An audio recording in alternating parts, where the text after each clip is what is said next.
took a different computer. It's getting updated. I wouldn't update in time. Recording in progress. Welcome, everyone, to the Tooele County Council work meeting. It is 5:30 p.m. Mountain Standard Time on April the 11th, 2023. We're on the third floor in the council chambers. We welcome everyone here. As far as roll call, we have our county attorney, Scott Broadhead. As far as council present, we have Councilman Thomas, Councilman Hoffman, Councilman Stromberg, Councilman Hamner, and Councilman Wardle. We excuse our county manager, Andy Welch, and we have Brittany Lopez, our assistant county manager. Thank you for being here. Tracy, thank you for being here. Tracy's our county clerk who takes copious notes for us. And we welcome each one of you. We recognize that it's a little warm. Who knew that it would go from 50 to 80 in a 48-hour period? But we welcome you. And our first line, Councilman Chair recognized Councilman Wardle. Mr. Chairman, the Watersheds Council will not be here tonight to discuss this item, so I guess they are here now. So I guess we will not be tabling this. Wonderful. Okay. You're up. You're our first presentation. Thank you. Sorry. Went down for Logan. Took me a bit longer than I had anticipated. My name is Andy Rasmussen. I'm with the Langdon Group. We're a consulting firm that has been contracted by the Utah Division of Water Resources to help in the implementation of the Utah Watersheds Council Act that was passed in 2020 by the legislature. Like most things, it kind of got tabled for a year in 2020, and we got the contract in 2021, upon which we started a little situational assessment and what kind of barnstorming the entire state, talking to people about watersheds, watershed councils, what they hope to this act would look like, and did about 800 interviews that way. What the act stipulates is 11 local watershed councils. I'm sorry, let me just tell you, Yep. you have 10 minutes? 10 Perfect. minutes. Perfect. Thank you. 11 local watershed councils, and then one Great Salt Lake Council. Now, Tooele sits in the West Desert Watershed Council, which takes up most of the western half of the state, all the way from the Raft Rivers down to Beaver. So that is part of the Great Salt Lake Council as well. What we're looking for tonight, I'm going to tell you a little bit about the act and where we're going, but what we're looking for primarily is the county council's recommendations on a handful of names that they think might be appropriate members for the Watershed Council, for the West Desert Council.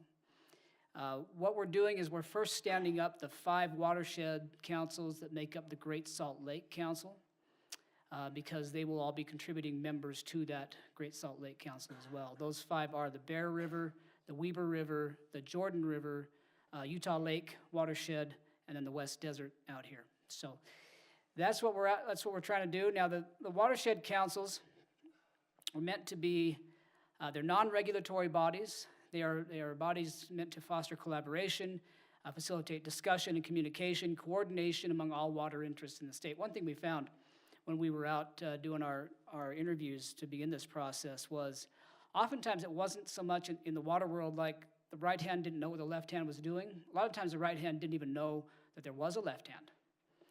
And that's kind of concerning in some areas. I think it was out in Duchesne County on the Duchesne River, I believe. Don't quote me, but I think it was out there where we had 2 NRCS projects going on the same river at the same time that weren't aware of each other. So these councils are kind of to avoid that kind of a situation, to foster more collaboration and coordination among water interests, facilitate perhaps sharing of funding sources, et cetera, on projects, and of course in the Great Salt Lake watershed to coordinate how these watersheds and local areas coordinate with Great Salt Lake interests as well. As I mentioned, they are not regulatory in nature. The line from code says they are not vested with regulatory, infrastructure, financing, or enforcement powers or responsibilities of any kind. I would change that to burdened. They're not burdened with regulatory power. They're able to be light and collaborative and not have the weight of that burden of regulatory power. I mentioned the 5 that we're standing up currently. There is a state watershed council that was organized last year, so they've been going for about a year now. They will certify the local councils as they come online. Tomorrow. Tomorrow is the quarterly meeting of the State Watershed Council, and they will be hearing applications from the Bear River and the Jordan River Watershed Councils to be certified tomorrow. We're hoping West Desert is up at their next meeting in June. That's where we'd like to get it. So we've been in contact with several folks up north of here, military, Go Shoot Tribe, and others. And now I'm here to talk with you folks to see about getting potential members. What it looks like, now I apologize, we didn't get the slideshow to you, but there's really only one that you needed to see anyway. Oh, can I? Yes.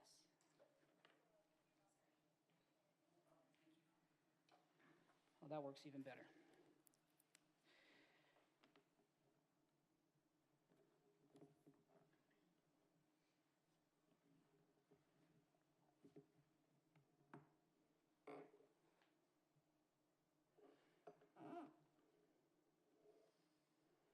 Okay, we had it for a minute. There it is.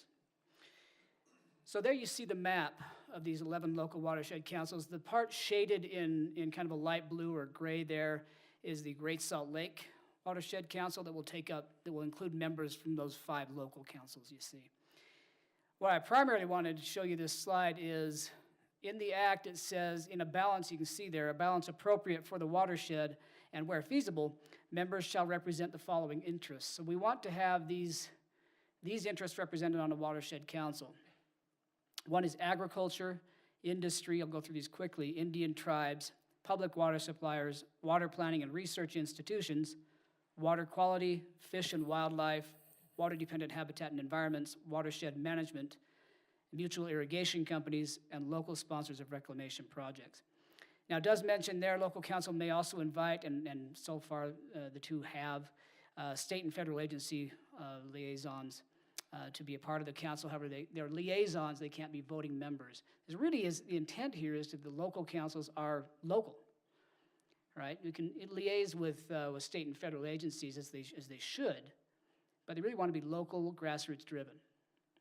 So what we're looking for on this from the county council is we've had it in other counties from, I met with Iron County last week, I'm gonna do Juab County next week. In the Bear area, we met with, Cache and Box Elder, and we did Weber County and Morgan County and Summit County. And we've asked the counties to submit a few names, and we don't have to do that tonight, but I'll leave my card, and if you can get me those names, and we can chat a little bit about it later. Some people we've had counties do it different ways. Some have just given me 3 or 4 names. Others have tried to give me a name for each of these interests. I don't really care how you want to do it. But just people who work and play well with others, who have vested interest in some water interests in the area.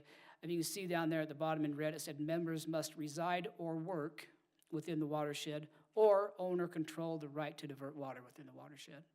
So beyond that, those rather broad parameters, that's what we're looking for, and I'm available for questions.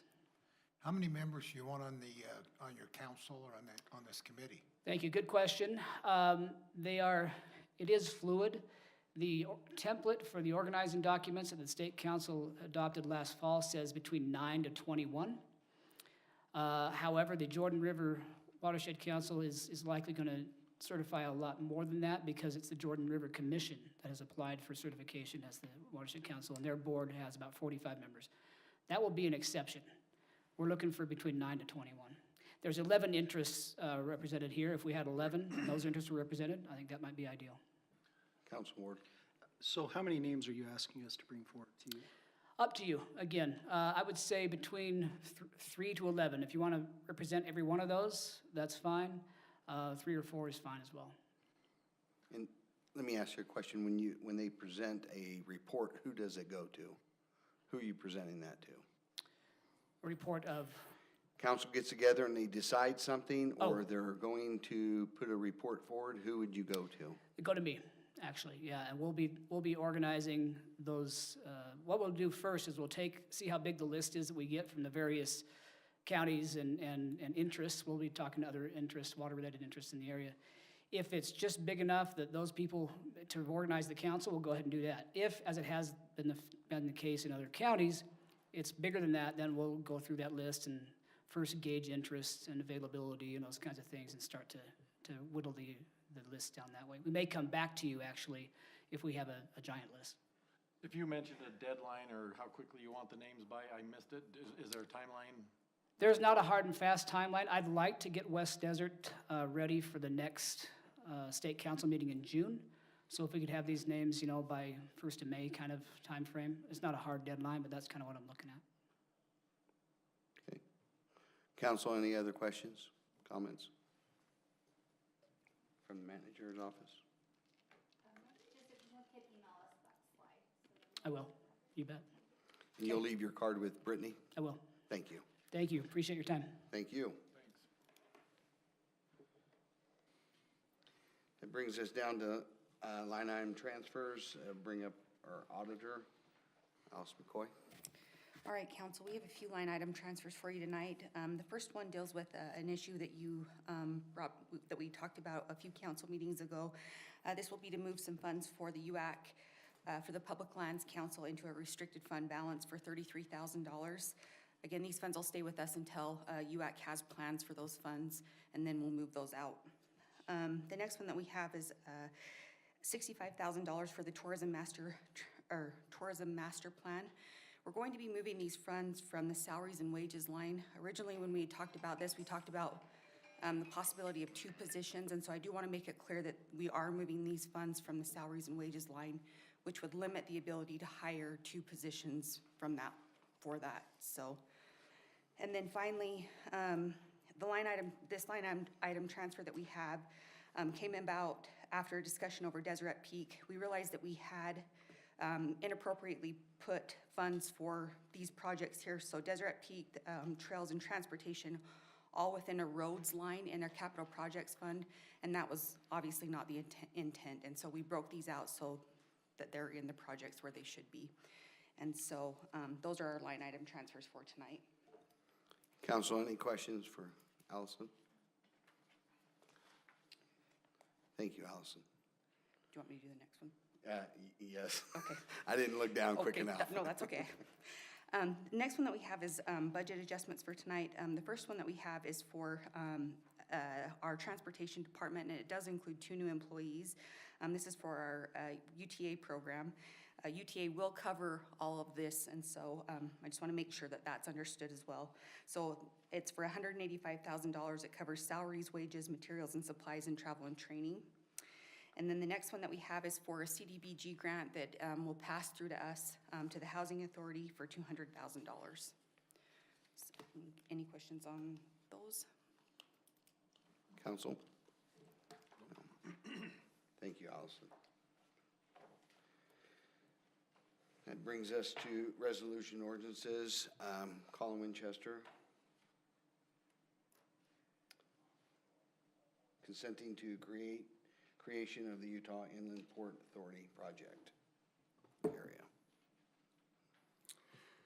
This is resolution number 2023-09. As you said, consenting to the creation of an Inland Port Authority project area in Tooele County. We have the developers here as well as representatives from the Inland Port Authority, and I believe there are also members of the public who may be interested in this. Let me just point out that the Inland Port Authority folks came out and spoke with us a couple of months ago, told us how the process worked, the steps that would be followed. And the very first step in that process is that County Council has to say, we would like to do this, or at least we would like you to look into it. And so that's the resolution that says we're consenting to it. And it's probably not perfectly drafted. We're not consenting to any final project at this point. We're not consenting to anything in stone. We're just saying, look, we'd like you to take a look at this project that's been proposed, see if it's feasible, tell us what the financing options are, and all of those kinds of steps. My understanding is that it will take them approximately 3 or so months to go through that process. There will be public hearings, or at least one public hearing along the way. And from that, I'll just turn the time over to the Inland Port folks, the developers, and whoever else you'd like to hear from. So your understanding is they're investigating the area to see if anything would even work? Yeah. Okay. Any questions for Colin before he turns it over? No, but, Mr. Chairman, I'm going to have just questions as we go on after they get through the presentations. Certainly, Council. Ben? Right. Members of the County Council, it's great to be with you tonight. Thank you for the opportunity to come out. And in our hope for tonight to Would be you able mind stating your name? Yes, Ben Hart, Executive Director of the Utah Inland Port Authority. So our hope for tonight, more than anything else, is that we can demystify this process. We can explain a little bit more about what an inland port and an inland port project area would actually entail, but most importantly, be able to hear from members of the council, be able to respond to questions that you may have, and really to give you assurance that we're going to be working with you every step of the way if you're interested in pursuing this course. So, as was mentioned previously, tonight is really just that first step. It basically just says, Inland Port, we want to be able to start to look at something that may be viable here in Tooele County. I think we recognize there's a geographic area that might be of particular interest, so we can absolutely take that into consideration, understand the resolution that's being passed. But again, tonight is just step one in the creation of this entire process. One quick correction, we are actually required and will do 2 public comment opportunities for Tooele County citizens, one of which will be in Tooele County prior to the adoption of any project area or inland port. So let me take a step back and try and explain exactly what this process is and what an inland port is and what a project area is. So let me first say, we are not going to come in and impose anything onto the county.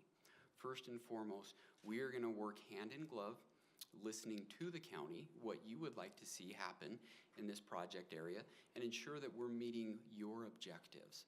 So we then have the ability to set up what's known as a tax differential project area or tax increment. And what that means is that we're able to freeze the property taxes in this project area and other taxes, so new taxes, not anything that's already being collected, but new taxes would be collected according to a 75-25% split. Any of the money that would then come in would be reinvested back into the community. If the county council, and I want to stress this, if the county council feels strongly that that money should be reinvested in certain ways, then we're going to take your direction. If you want to see money set aside for affordable housing, like Iron County did in our announcement last week, if you'd like to see money set aside for things like traffic calming, integration into adjacent neighborhoods, right-sizing development, making sure that whatever we're doing within this project area is not only in alignment with the zoning, but also with the objectives of the community, we're absolutely going to take your lead.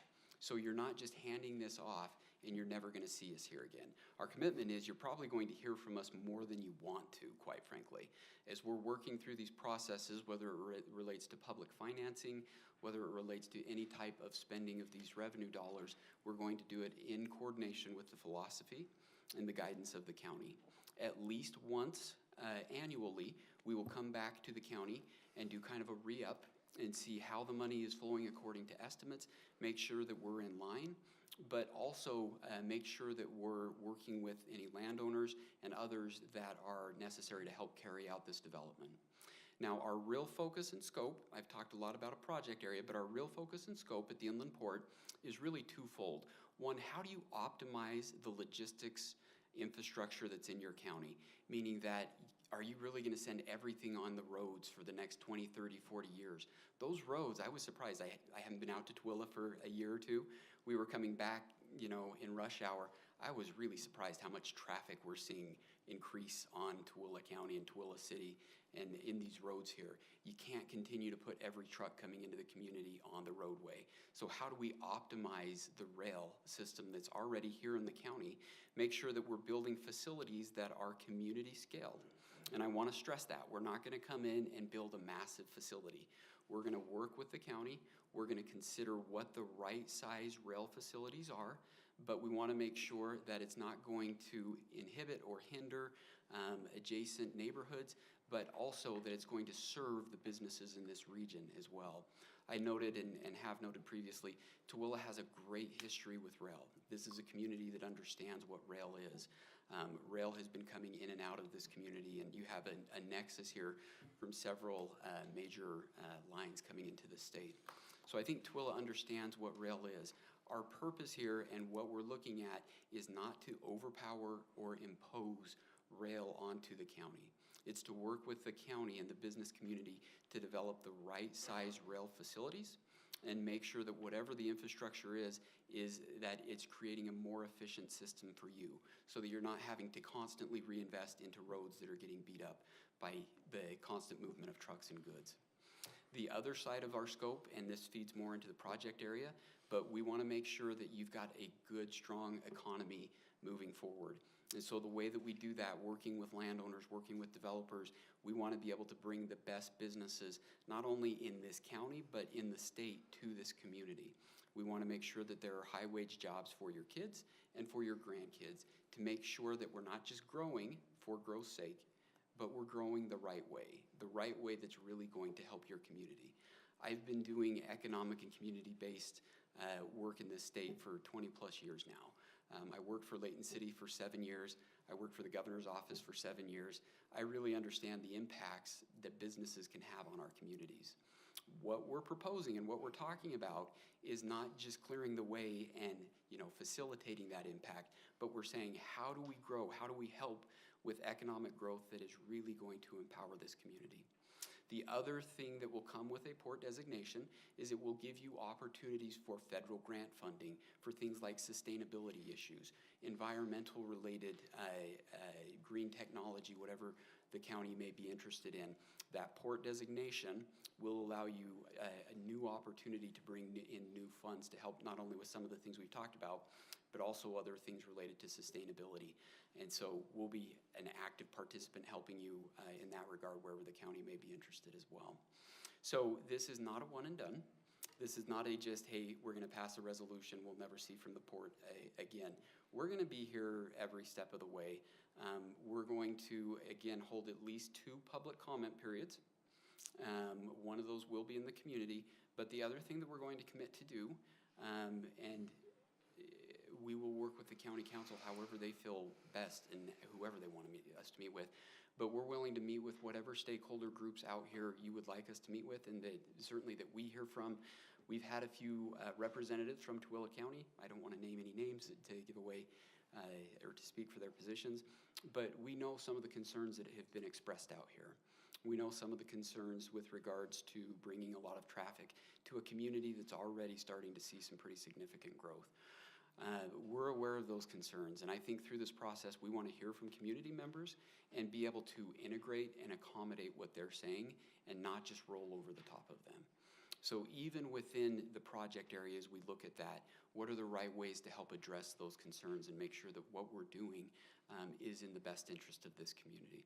So I think bringing in and working with the inland port actually will provide a very good buffer in terms of helping ensure that development that takes place is well integrated into the community, but also is the economic boom that you want at the right level to ensure that you're growing in the right way.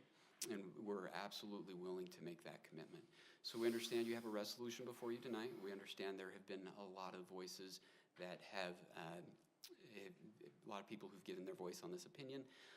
Again, we're happy to talk with groups. We're happy to work with stakeholder groups as we work through this process.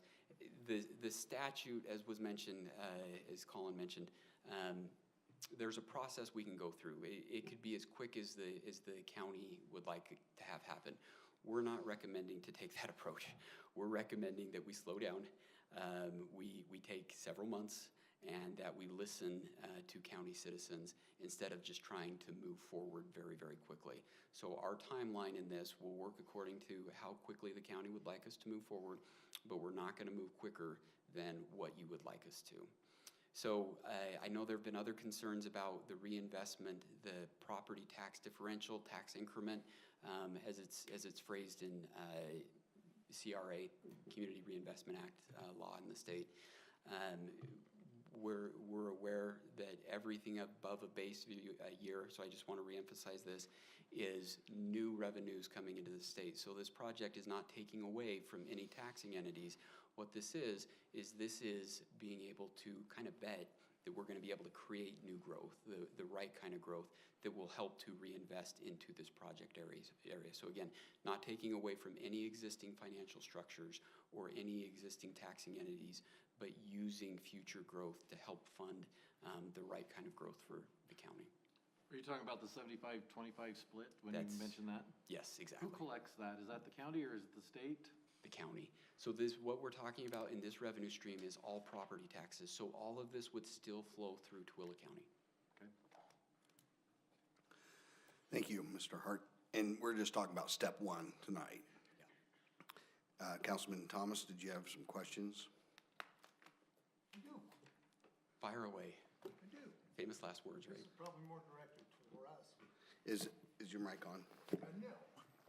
Thanks. So towards us, if we're going to be inclusive and we want buy-in from the community, why didn't we bring this to COG first?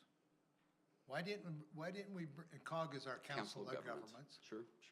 I mean, we're in and I'm looking at the map, maybe we could bring up the area map on the attachment to it. I mean, we have Grantsville being a player. We got Erta City that's definitely a player. We got Tooele City that's a player. Eventually Stockton is going to be a player because we're going to have traffic going down that way. Mm-hmm. It's not all going to be on rail. I think we are better off before we adopt this resolution to bring it back to the Council of Governments and say, what do you want? This is what is on the table out there. Because they ran y'all's asses out of Salt Lake County, the inland port. Because, maybe not this group, but at some point they ran you all out of here. Well, just for quick clarification, we do have a jurisdiction, and thank you for your wise words. I think in terms of how you see the county growing, you're definitely right on. So look, what I would say is in Salt Lake City, we do have our jurisdictional area that's been set up in 16,000 acres kind of around the county there. We understand the city's concerns there. They filed lawsuit against the inland port. So working more recently over the last several months, we were hopefully able to address their concerns, and we adopted an interlocal agreement between Salt Lake City and the inland port that spoke to a lot of their concerns. And I would offer the same thing here. If the county would feel more comfortable doing an interlocal agreement to help bind our organization, the inland port, to the course of action that we're describing, we're happy to do that. We're more than happy to do that. We're not coming in to overpower things. So, and you made that very clear in your presentation. So that's my one observation is, why don't we take a step backwards, get all the players in? And then the other thing is I've talked to Alison, talked to Jake, talked to Mike Jensen, talked to Jerry Houghton. Mm-hmm. They're all our elected officials in the county. I says, tell me the impact to the county.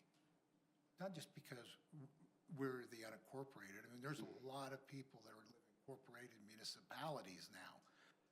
I need to hear, and I have got great input from those 4 elected officials. Says, what it is, what about maps, what about, the tax increment, the whole thing? Who's gonna oversee this? Are you gonna oversee all this? Or is the county, we're gonna collect the taxes, you said? Yes, so administratively, we are going to take on that burden, Councilman. It's a very, very good question. So we will take responsibility working with the county. We'll take responsibility for tracking tax differential, tax increment. We'll take responsibility for whatever reporting requirements are needed. We'll take responsibility for doing an annual estimate.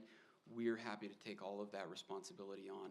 To your point about the COG, let me just speak to that quickly. I love the Council of Governments. We certainly were very active when I've been at the local level before. The statute in this case actually requires that the governing legislative body for the geographic area is the one that's responsible. And so, to your question on COG, I mean, getting input could be one thing, but it has to be this body, the county council, that would pass the resolution. But we can do that after we get buy-in from input for everybody. Yeah, you're absolutely Because correct. and I don't know if this is the case or not, once we pass this resolution, you got authority to go ahead and do it. Well, All they're doing is investigating, right? So, but I'll give some put to other people, I'm sure. Okay. So Councilman I just Wardle. want to clarify off of Kendall's last comment. This doesn't create a project area. No. All it does is start an investigation into a project area. this does not guarantee that a project area will be adopted, no. The UEPA board, Inland Port Board, following 2 public meetings where opportunity will be provided for public comment, will then have an opportunity to adopt the project area. We are not going to overstep the county. If the county in the next couple of months felt like this was not the right approach, we would absolutely come back to the county and I would say renegotiate. We could abandon the effort altogether. We're not going to force this onto a county that does not want us. I guess my follow-up to that is, let's take time to ask for information, gather input, gather information before we enter into this resolution, that now we gotta say, oh crap. So say, now we gotta take a deep breath. Let's do it up front. Let's gather all that information right up front, and then we know what we're dealing with, and I welcome your input. I am not against the inland port. I'll be very clear about that. What I want is I make sure we get the right information up front. We get all that we can gather with the best. We'll make the best decision with the best information we have. We don't have that yet. Thank Well, you. Councilman Wardle?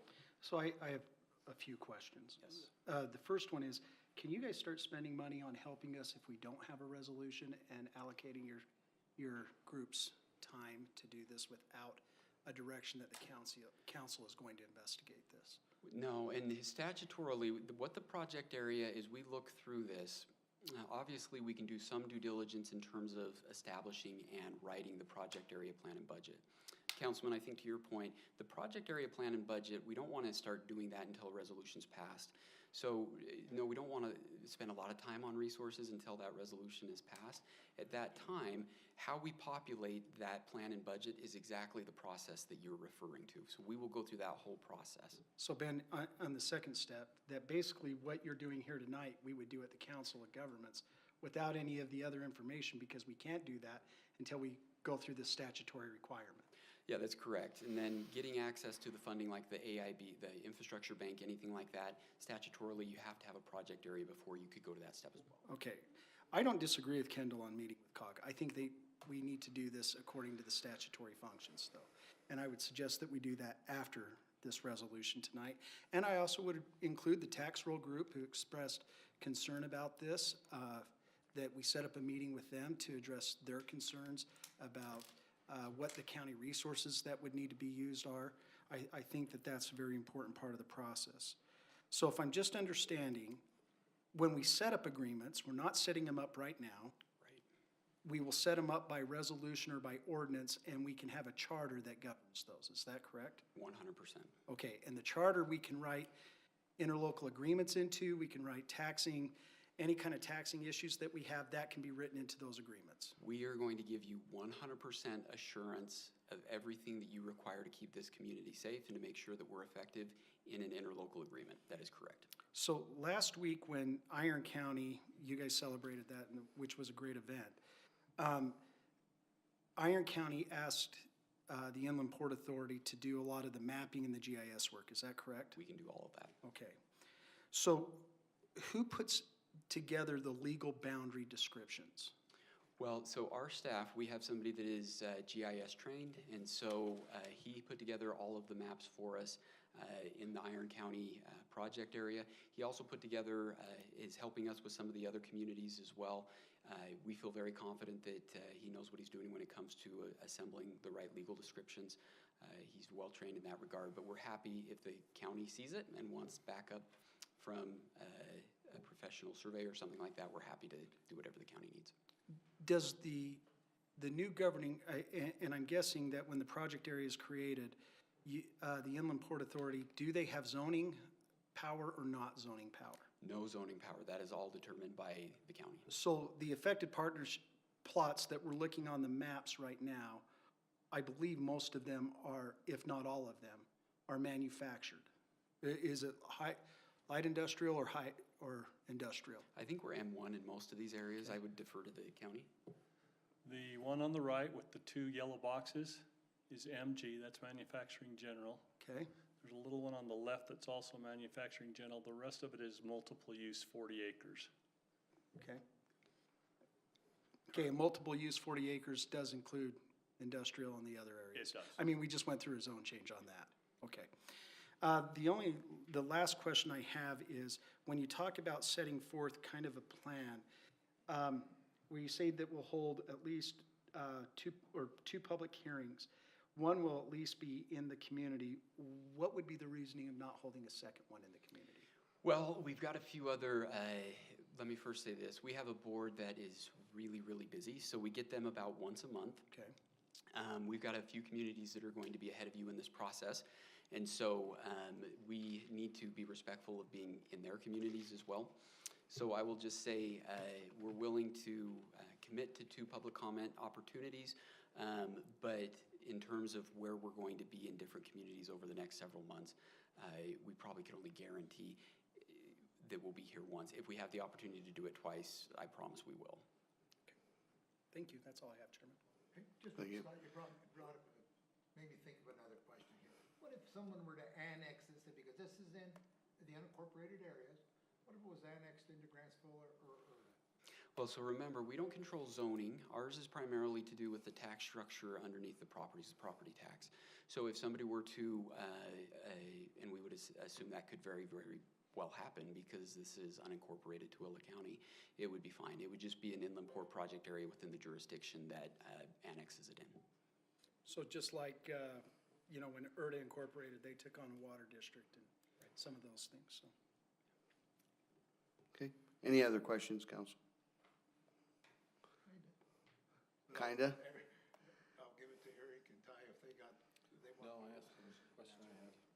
So maybe if I could, so it would be you get all the sales tax, all property tax. Yes. No, 75%. 75%, that's Okay. pretty much all of it to me. Because, and then we give 25%. How long, does that last forever? No, so what the statute says is that if we go forward with a project area, it is 75% and 25% that passes through, which I would say is probably not insignificant. We hope that it will be something. But 75% for 25 years. Now, what we have agreed to with Salt Lake City is that we're willing to consider if they would like to do an interlocal agreement and have some of that money return at a quicker rate. We're happy to consider that if the county does support, and we would do this if there were like a PID that were established or any type of public financing that is associated with that property. It would be really, really tough to limit it beyond the proper percentages that would be needed to pay that back. So let me understand, so was that 25 years, then the county, the school district could get their money? Yes. We would get all our money? Yes. So you don't get any 75% anymore? After 25 years? Yeah. You are correct, sir. Mr. Councilman, yes. So we get our money after Yes. 25 years? Yes, you do. So, in putting it in perspective then, where Tooele City took on the redevelopment agency project at the shutting down of the military base, where PID is now, there's been over $200 million worth of investment there. That RDA is finishing now, and those tax revenues are being shifted to other areas. And so the 200 million would have never been there without the RDA option. And now that they're there, that the 200 plus or whatever it is, it may be north of that's the money that they invested to come in, the initial investments. That then passes on. Is that what I'm to understand, Ben, by this? Yes, that's correct. So what about sales tax? Any money sales tax that's generated on the property? Who gets that? Well, typically in the sales tax environment, most of it will still flow to the normal channels. There is some limited areas where the state's portion of the sales tax, the inland port may have access to. But if this body were to say we still want to see that flow, we would be fine with that. It just flows back to the state of Utah. That, in that instance, with sales tax, as a reminder, we're not working with the county then, but that's actually the Utah State Tax Commission. What other counties are you talking to about this? All of them, I don't know. So you're looking to put 29 inland ports in the state? No, then? so we're talking Or with. just one or two, and whoever might get it, gets it? Well, here's what we're looking at. I think we've had a lot of counties that have reached out and have wanted to be part of this. Iron County had everything ready to go, and so they were kind of the first out of the gates, as it were. We've had a lot of interest from all over the state. There's no question about that. I think, Councilman, if I can, in part of your question, it's why are we looking here at Tooele? If we don't do 29, which we can't, why Tooele? Why does it make sense? And I would say there's a couple of really good reasons for that. One, you've got a great industrial base. I think you've got a growing county that we can help ease some of those growth concerns. I think you've got adjacency to Salt Lake City in the sense that you can create the right kind of economic growth here in the area. So you have a lot of the pieces that we would look for that make this a really strong candidate, Tooele County a really strong candidate to help and for the right investments that we're talking about. No, we cannot do all 29. In full candor, we're talking with Box Elder County. They've been very active on this front as well. I think we'll have a few other announcements over the next couple months. Does that answer your question, Councilman? So I was in a meeting just for the council with some stakeholders on economic development here last week. And one of the things that they did talk about is the disparity of housing versus industrial and jobs that are here, not just industrial, but jobs. And unless we tip that in a different direction so we create a more diverse tax base, our schools will be the ones that pay the greatest price in the long run. So economic development has to occur at some level. Look, so when I'm not doing this job, I'm an associate instructor up at the University of Utah teaching urban economics, so we talk about this a lot. When we talk about all of your daytime population leaving the county to find work, I'm sorry, that's not efficient. Like, the county has to do something to try and bring those people back to this community. If you don't do that and you fail this generation, it'll be the next generation, and it'll be a continuing cascading effect. It's incredibly inefficient to send as much of your workforce outside the county as what you are. And so I hope that we can help you to bring some of that economic growth back to the county, because you've got an amazing workforce here in Tooele County. I think you've got the opportunity to really chart the course that you want if you're proactive and you're willing to plan. If not, then growth is going to overrun this community. You'll get the same growth that you've already gotten, and you're not going to be able to chart your course moving forward. So I would say, look, whatever the future may hold, I would just say you've got an incredible opportunity here in Tooele County. You've just got to be proactive to seize that opportunity. Thank you. You're going to be limited now. Go ahead, Council. One is school district.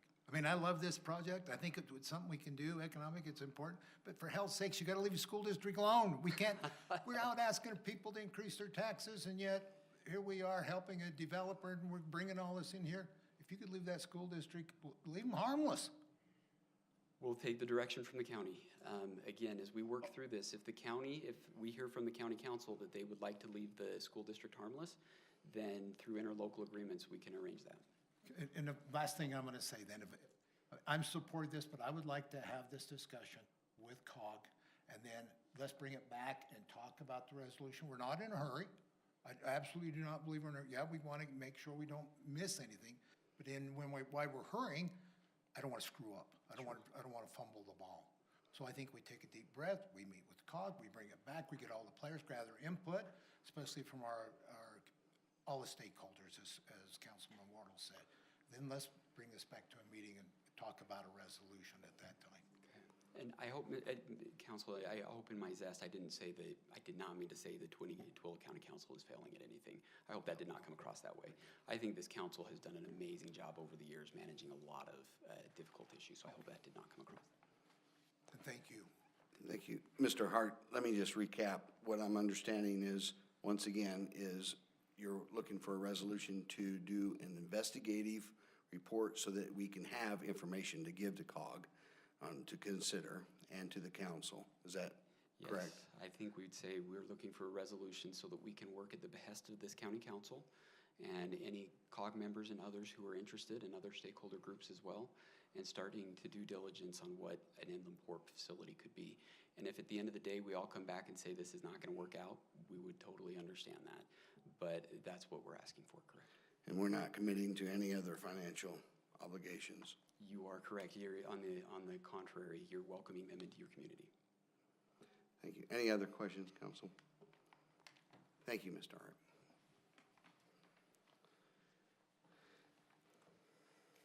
That will bring us to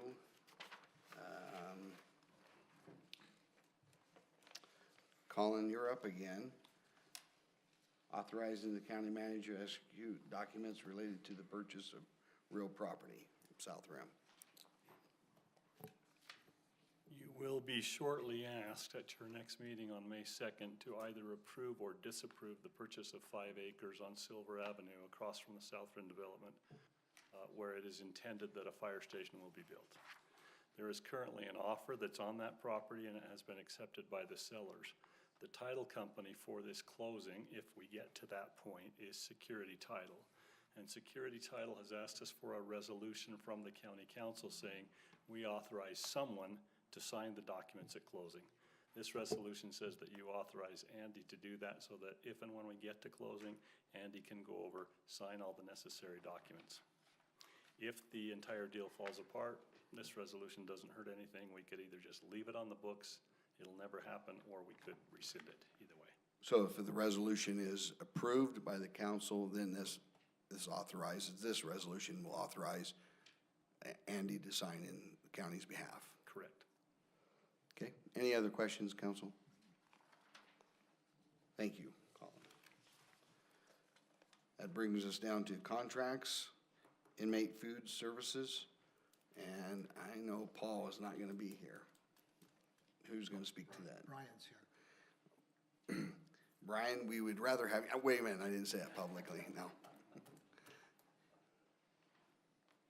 Good Go evening. ahead. How's it going? Is your mic on? Will you make sure it's green? Yeah, looks like it's on. 2 contracts in front of you, inmate food services through Trinity, and then our U.S. Marshal contract needing updating.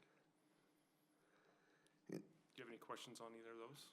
Inmate food contract for what, for 1 year? Trinity Services, Wonderful. And then US Marshals? yep, and our U.S. Marshal contract, something we've been working on for over a year, Wonderful. so. Any other questions, council? Thank you, Great, Brian. thank you. That brings us down to Scott? Oh, I got this one. All right. Allison, I know, we already, this is what we talked. Council, so this is for some servers for our IT department. This will be a sole source. They did get several different bids, however, it did not go to a public bid, and so that's why we're here before you tonight. It has to do with the specificity of the equipment, so we're here to say they did try to get different pieces of equipment. They do have different bids from different companies, but it doesn't meet the exact specs that we have. So when you do approve this one tonight, we'll want to say that it's a sole source contract. and this is for disposing? No. Oh, storage, ranging. Yeah, Got it. Thank you. thank you.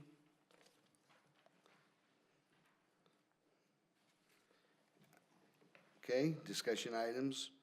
Appointments, membership to Tooele Valley Mosquito District. I don't have anybody assigned to that. Do we have any names that we're putting forward to the Tooele County Mosquito Abatement District tonight? I don't have a name. I didn't see any names come forward, so. So I think I can probably speak to this one, and it actually is an email string, I think, that is attached. I'm trying to pull it up. But Scott Stice had been part of the Mosquito Abatement Board. He had asked to resign from that. Part of that, then the conversation was the need for, Colin, is it Lake Point to have, yeah, as I'm seeing all the nods in the head, thank you, Nikki, as well. Lake Point to have a position, and they do have a name that would be replacing Scott. So that's, I thought I had it in here.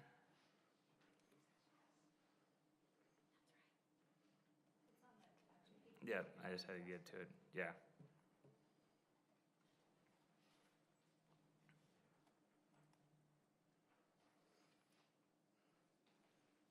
Yeah, Doyle Gerard, yep. Yeah, remember. Would take that position. Any comments from the council? We okay with that, moving forward? Okay, move it forward. Any other recommendations or appointments? Okay. That'll bring us down to the Tourism Tax Advisory Board, tabled recommendations. Is that you, Ty? Well, I don't know. It can be if you want it to be. Come on up. Thank you. I was gonna invite her up, so Jody, come on up.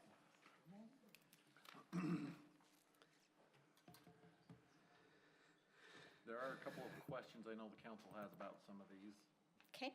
so, like, one of them in regards to the old. I It is do? on. Oh, sorry. If you want. Do you want to take them in order? Okay, let's take them in order. Just ask the questions. Okay, Utah Motor Campus. What was some questions there that you guys wanted to ask here, or Utah?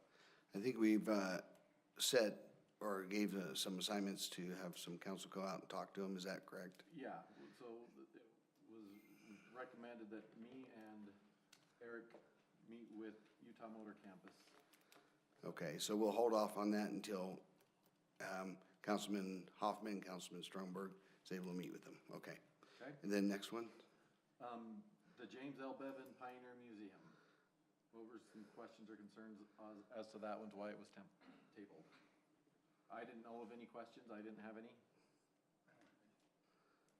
I think as we've talked with them, what they're gonna do with the funds is acceptable, Okay. council.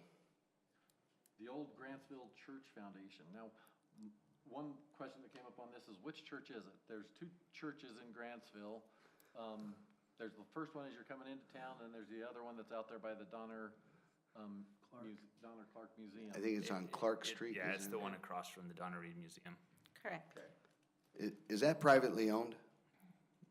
The problem is we were trying to access the applications and they weren't coming up for us, so we couldn't get them to It open up. is,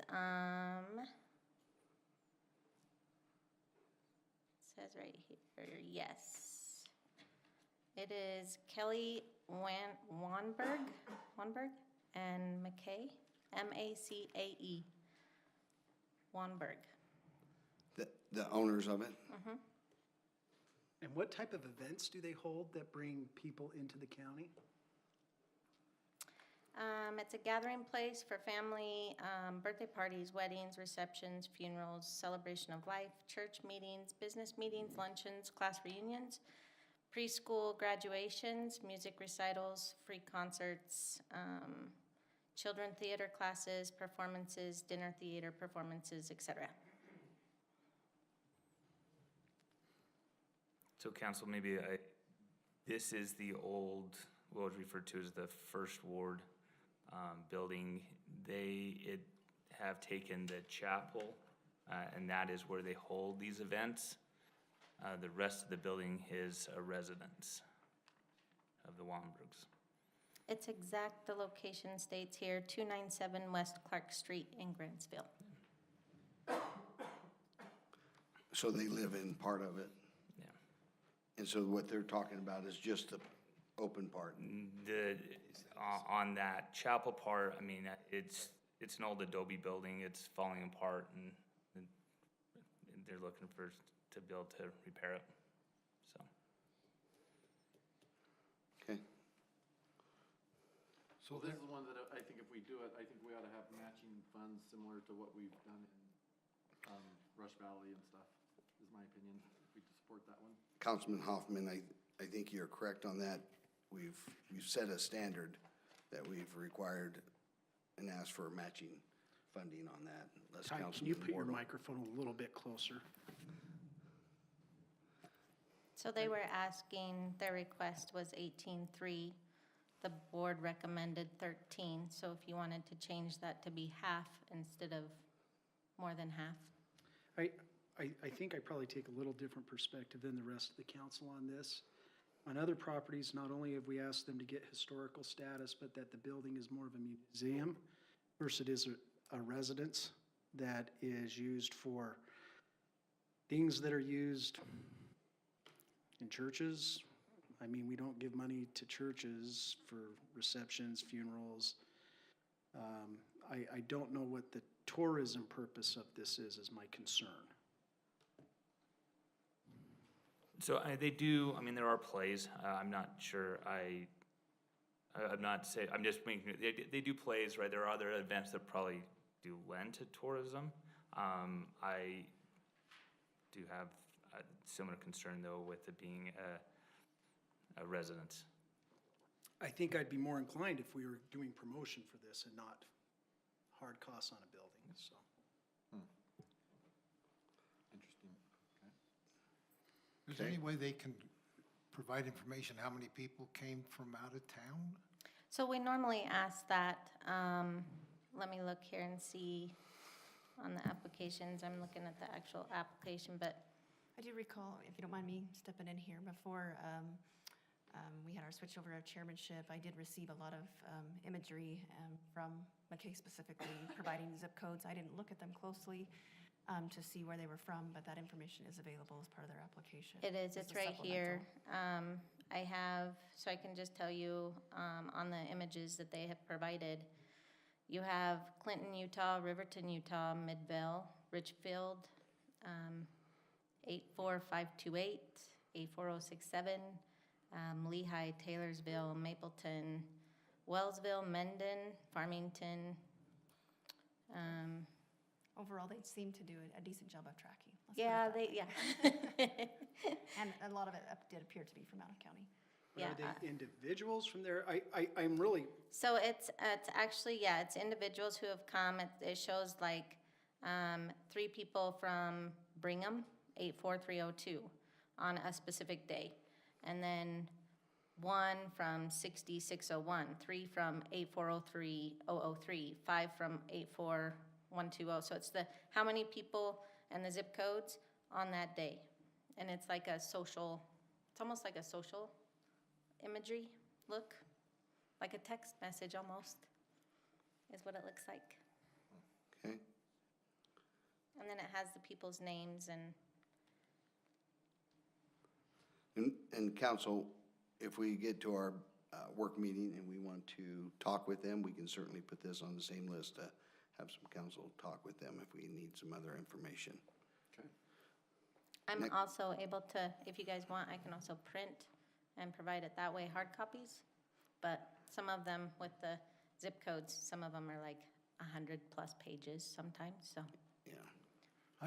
I struggle with this because I don't get a feel for tourism. Now, I think it's a good hometown, you know, it's an asset to the community, the historical value. I've gone to a couple plays in there, but I struggle with the tourism attraction. well, we turned down an application like this last year that was on 2nd West and 4th South in Tooele, an older historical home that didn't really meet the historical That is correct. register, so. That is correct. So one thing, this is on the historical register. I think the one thing, though, if it was for promotion, I guess here's my thing, we give them the money, they fix their building, what stops them from just saying, we're done with the tourism, we got the money to fix our home? That's my concern. Yes. You're right, these messages are actually from Facebook, and what most of these are is they reached out to the families that had their kids in the play and said, who came to watch them in the play? And they're like, oh, I had 2 family members from here. So I'm not trying to downplay the promotion, but they're not promoting outside the county for people to come out. That's family coming to watch family in plays. McCoy did discuss with me early on her apologies that she wasn't aware that they needed to be tracking this in order to apply. She is a relatively new applicant and has made a commitment in writing to better track that. So she was making an effort to gather, like go back and gather the data that they weren't gathering as people arrived. So I feel like that needs to be stated and taken into consideration for them. Thank you, Tracy. Okay, next one on the list. The Tooele Education Foundation, this event is already over. It's the Elevate Dance Showcase. Had a conversation with Keith Bird about this, because I was questioning whether, this did meet it as well, tourism. And I, after the discussion, I felt better about it. And they did work with some of the restaurants. It's intended to be a 2-day event, so they're hoping that if it is a 2-day event in the future, that they do work with some hotels and stuff like that for negotiated rates and stuff down the road. When there going to be a representative here from, Yes. Yes. do you want to come up to the mic? Hi, Melinda Palmer from the Tooele Education Foundation. Thank you for being here. Of course. Keith called ahead of time and said that you'd be here, be a better representation than he would. So we understand that they came from, there was groups that were invited from all over the state? Yeah, we communicated through the Education Foundation pipeline to talk to all the other education foundations in the whole state and let them know about this event. And we reached out to some other dance studios outside of the county. The intention is for it to be bigger and get bigger, but we do need funds in order for that to happen. We've got drill competitions, you've got baseball competitions, you've got wrestling competitions, that we've got people coming from all over the place. And we thought that Tooele needed a space like this, that we can have the arts as well, to bring arts into the county, not only for our own groups, but to bring arts from outside of the county. We also had, our judges came from outside the county. We fed them from the restaurants here as well as gave them swag bags with, gift cards for different Tooele County events. And so, is there any other questions? The way we understand is you've worked with different restaurants because it's 1 day. Next year, if it's 2 days, then you'd work with a hotel, the hospitality industry. Yes, correct. Wonderful. Any other questions, council? Thank you. Thanks, Melinda. Next one. Stansberry Park, and I'm not sure why this one was tabled or what the concerns were for the tabling of this one. This one I have notes on, sorry. Oh, go ahead. This one I have notes on that you were looking for a match. A 50-50 match with the city. That's our customary. We've asked everyone else to at least match, so, when it's been a governmental entity. The Wendover Airport, we tabled that one. And I'm going to tell you where I'm at on this one. Explain it first. That is for that parking area. Yeah, it's for the parking lot. This is one where they requested 60 and the board recommended 30. The reason why I would recommend we give them 60, there are some projects that we are working on and events that we are trying to get that if we get those, this would be huge, and this would be help get some of those events It hinges on for the county. the things that Councilman Hoffman talks about. It hinges on connectivity to the airport. If they have parking, accessibility to be able to park vehicles and other things. So, any other questions on that? This is one I'm going to recommend to make a motion that we give the full 60,000 on because of. When we get to our business meeting. Okay. Yep. Just one other thing, I think part of the reason we tabled this is, we've said there's this, if it's a municipality, the 50%, I think there was some questions to, do we need to step up and do it? And so. And get it done. Yeah, so. Okay, next one, Councilman Hoffman. Ivy Acres Farm, the petting zoo. Okay. This is the one out on Higley Lane, I believe. I had some questions about this last week, and the amount of visitation they're claiming there, I just don't believe it. 25,000 people on Higley Road? Yeah, I just don't, I can understand them visiting and going out on tour and the dog and pony show, showing it off, but I don't see the attractions, the tourism, bringing them home to Tooele County. Did they provide visitor data? Yes, they did. Oh, they're here. And so what was the data they provided? They have their application here as well as, I'm scrolling through. They have, information as far as what they did in '21 with the funds that they received, along with their licensing, the exotic animals, images as to what they're looking to do with the improvements of the money that they're asking for this year, signage and the building that they're needing to have. They also provided information as far as the events that they have, and then all of the tracking that they did throughout the year. It looks like it's, oh, and the events that they participated in as well. So they went to quite a few events to promote. A lot of those events were outside of the county, it looks like. And What events did they do inside the county? hold, please. Do you want her to come up and talk to that? Oh, No, are they I- here? I'm just asking if it's on the application. I think that, It is. They do have, there's one, I thought I saw Vernal or somewhere. Hang on. There's 3 So pages of I'm events. seeing the nativities. I see one in Stansbury, one Yep. in Grantsville. so So you're able two. to access what I can't access. Yeah, I can see it. So yeah, it looks like they did 2 nativities in 22 in the county. Large events, 2, 3. Looks like one might be a duplicate, so maybe 2 events, 3 events in the county. So 5 from what I can quickly look at in these images. Is this on their private property? These are the events No, that, what they're requesting, this building, yes, this is on the property that they have where the so animals it are. enhanced their property? Correct. So how much is in capital and how much is in promotion? The spreadsheet I have, I can't see that on. It just says capital. I can tell you, they have requested 15,000 in capital only. And the board recommended 7,000. The board recommended 7. I struggle with this also because it's on private property. We're building a barn, a shed, or Same concern you had with the church, yeah.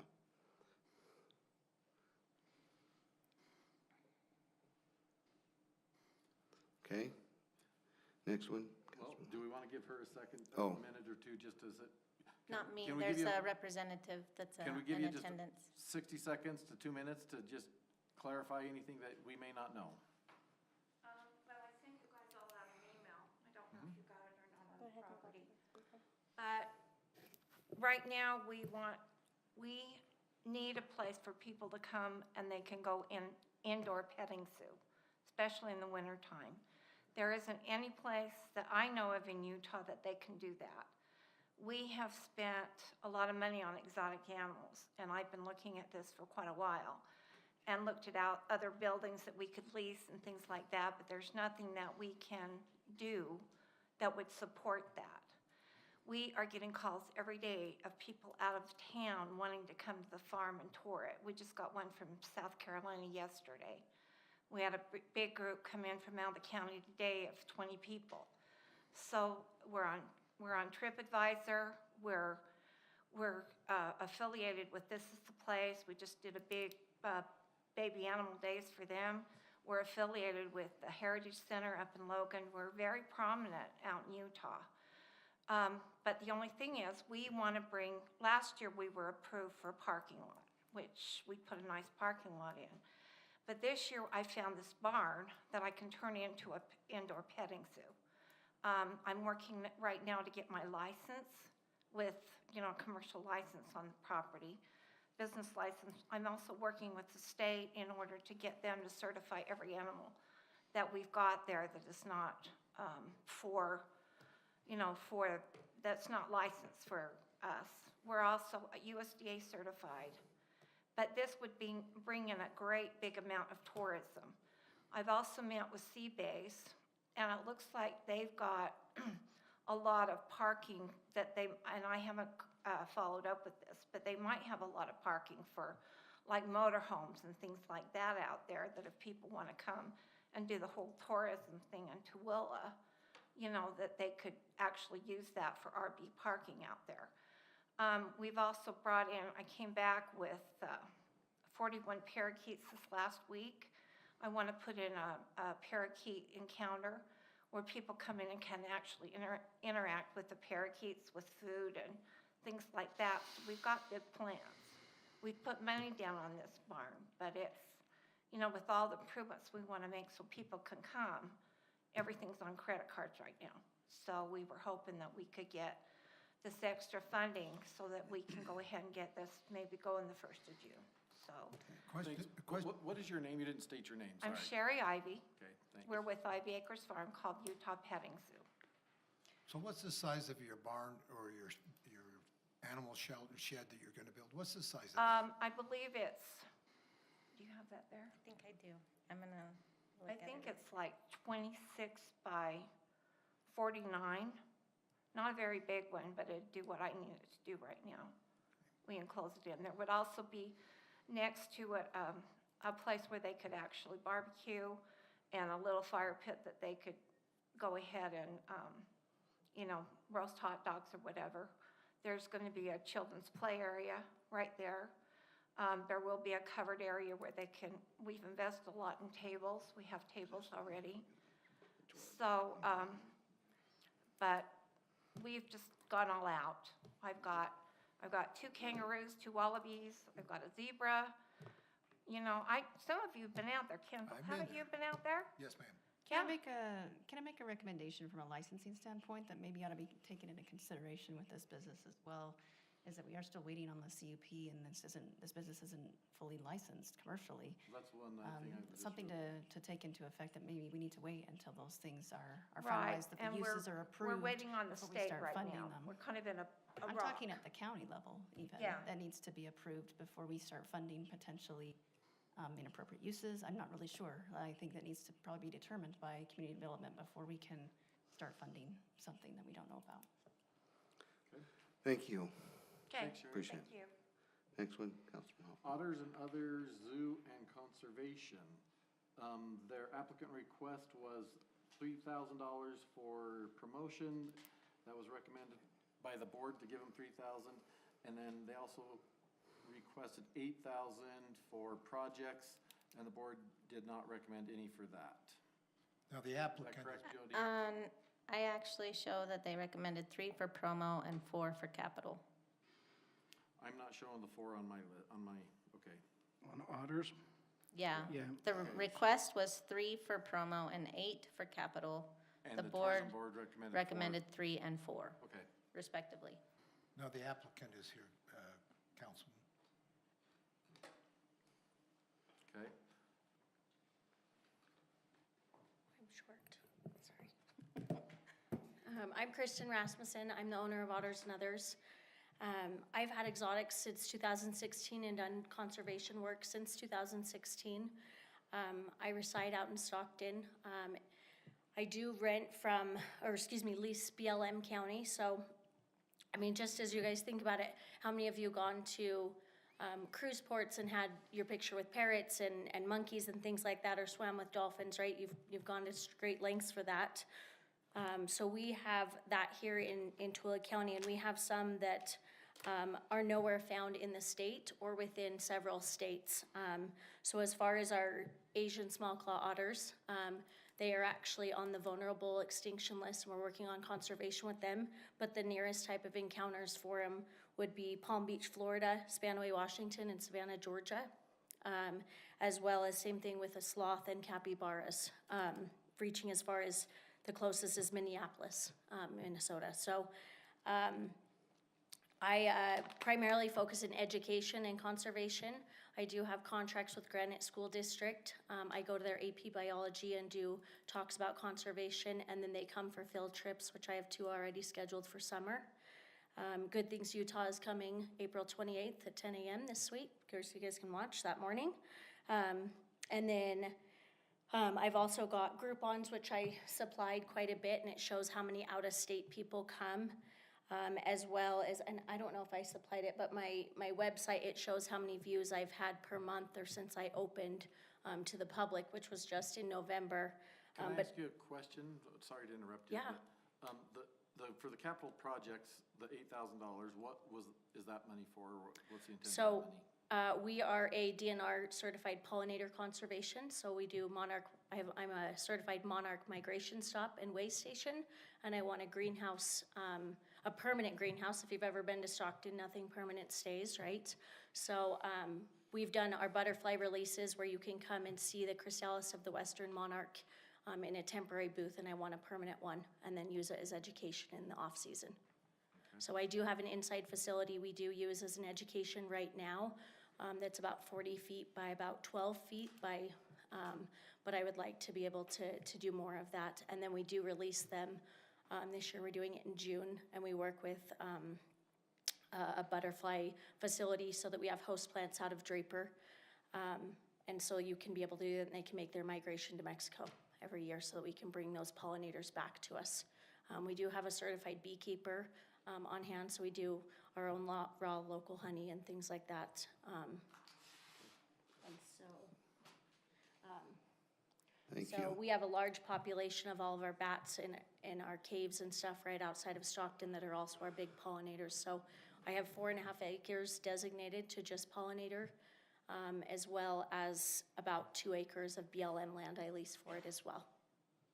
So with us being such an outdoor recreational county, I get a lot of people that are on their way to their geobeds or 5 Mile Pass, as far as in-county people that stop and want to do something. But I feel like I know I'm a ways out there, so I want to keep it to quality over quantity of animals, but something that we can give back and keep those BLM lands for maintaining what we have in future generations.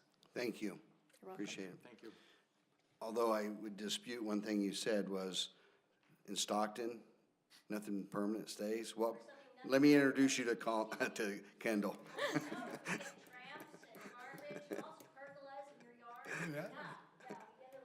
And we got lots of water coming down the canyon. Next one, Councilman Hoffman. Tooele Valley Museum and Historic Park. And Kendall, didn't you say they were They're here. gonna be here as well? Yes, sir. So before we have them come up, over the last 2 weeks, we've had some discussions about this and about government stepping up and paying for half of it. Just in learning about the application for a couple of reasons, is we want to make sure governments are doing that. Tooele City actually requested the project is a $48,000 project to protect the trains. The request was 50% of the match, which is $24,000, and it was recommended to be at $15,000. I'd recommend that we match what we have done, and that is at $24,000. That's a 50% match. And we know that it has great historical significance. We know that it is used from the time that it opens. It has 11 volunteers that work with it. And so this is a pretty good project. And so I'm actually moving in a different direction, much like you did on Wendover Historic Airfield. Okay. Darwin, did you want to add to that? Because the numbers I'm showing though, just as he walks up here, is that they requested 30,000 and the board recommended 20,000. I have the application here. It says 48,000. Okay, so then this information's wrong. 48? The project actually probably is gonna end up being about 70,000. We're gonna do a little different on it and put some pylons in, but we're gonna do that at our cost, so. Okay. So for clarification, what is the ask here? Because I've got numbers wrong on The- mine. I'm pulling up the application because what you guys were saying and what I'm seeing is two different things, so. Their application had $48,000 for the total cost of the project, with the recommendation of a $24,000 request, which is a 50% match. The board recommended $15,000, which is different than what we've done with other municipalities or civic or governmental. Okay. So Jody, maybe I confused you. Their actual request is 24,000. The total cost is $48,000, so they're wanting to match it dollar for dollar. Correct, yes. It's 48,000 total. The request of grant money is 24,000, and the board recommended 15. You know what, I think I'm looking at the wrong line item. It's One right tight. below. Yeah, Sorry. They have the total cost of the project at 48,000 on the application. I do have 24 and 15 on here. Just, So I'm just foreshadowing what my recommendation is going to be. And that was again, Scott. To one more bump time. it from 15 to 24,000.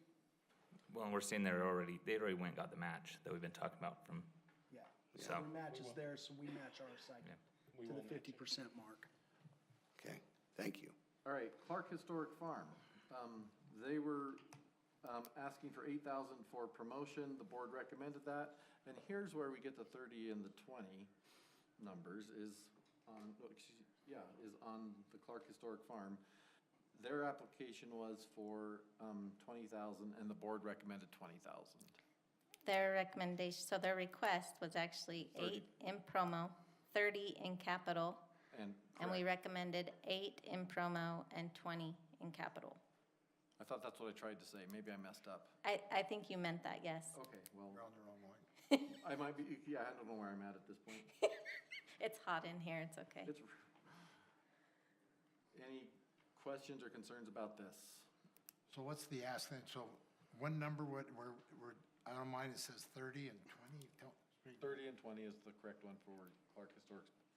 That is what they asked for. That's what the board is recommending. Okay? And what are we supporting? What are you supporting? 20? Do you have any questions on it? Is this one, I think, is this one that was, we should consider for matching? I think that was probably the discussion item here is that, do we want them to match? That is the notes that I have here as to why it was tabled. Yeah, So that's- in reading their application, oh, good heavens, Scott. Their application says a match up 30,000. They haven't raised the 30,000 yet. So I think that we need to do similarly what we did to Rush Valley on this, and it's a match up to. And they have to we'll match them dollar for dollar. I think that's that would be my recommendation.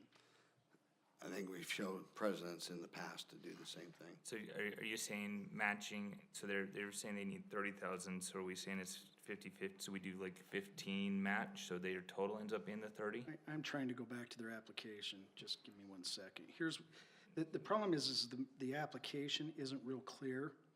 So it says that a multi-use barn, county funding match of 30,000. We hope to get new funding for an event barn to be built on the North Historic Barns. The large modern barn is complementary to the historic barn, that it will accommodate up to 300 people. We are hopeful that the legislature will contribute to $1.5 million to this. The session's over. Do we know if they received that money? We do not know. So if they didn't receive the money, then to me, it sounds like the project would be dead. Yeah, they have here the total cost on their application. Total cost of the project's 38,000, but 8,000 of that was to go to promo, and 30,000 of that was to go to capital. So if you, in their application, if you look at option 2, it says if legislative fund does not pan out what they're wanting, I mean, it sounds like then they're just gonna do some work. So that's why we, as a board, knowing that you guys like to do the 50-50, recommended the 15 to the 30 and gave them the 8 for the promo. Out of county advertising only. So I think that I would probably be consistent when I say this. Since the legislature didn't approve the 1.5 million, I think the recommendation moves to option number 2. And I think we would match up to $10,000 in that because they don't give us a figure of what that cost is. And then we would need to see receipts and other things be provided Correct. Post-performance. post-performance. Yep. So I would recommend that we match up to 10,000 there. That's it with the tabled items? Okay. Thank you, Jody. You're I welcome. think we ought to take them in the next meeting, we take them individually, Yep, line by line, I think so. okay? Then we 7C is the purchase of the 5 acres property on Silver Avenue. Council, I'll be quick because I know we need to get to the next meeting, but as Colin mentioned earlier, we are in the process of purchasing 5 acres on Silver Avenue in Stockton. There are some requirements by our code that we do need to go through just so that we make sure that we publicly disclose all the information related to that transaction.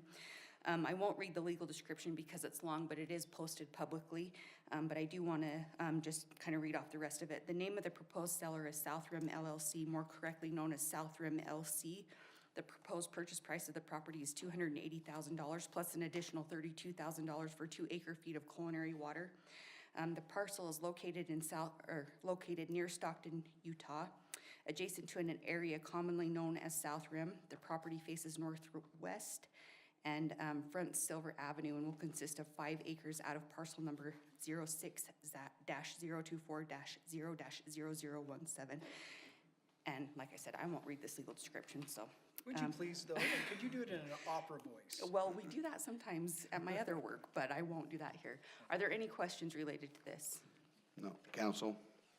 And then we will be back on May 2nd for a public hearing related to this parcel, so. Thank you. Thank you. Okay. Then I would, Chair would entertain a motion of adjournment and give some time to have a break. So moved. I'll make a motion, we adjourn and for 5 minutes and then reconvene then at 7. We are adjourned, and we will reconvene at 7 p.m. 7 p.m.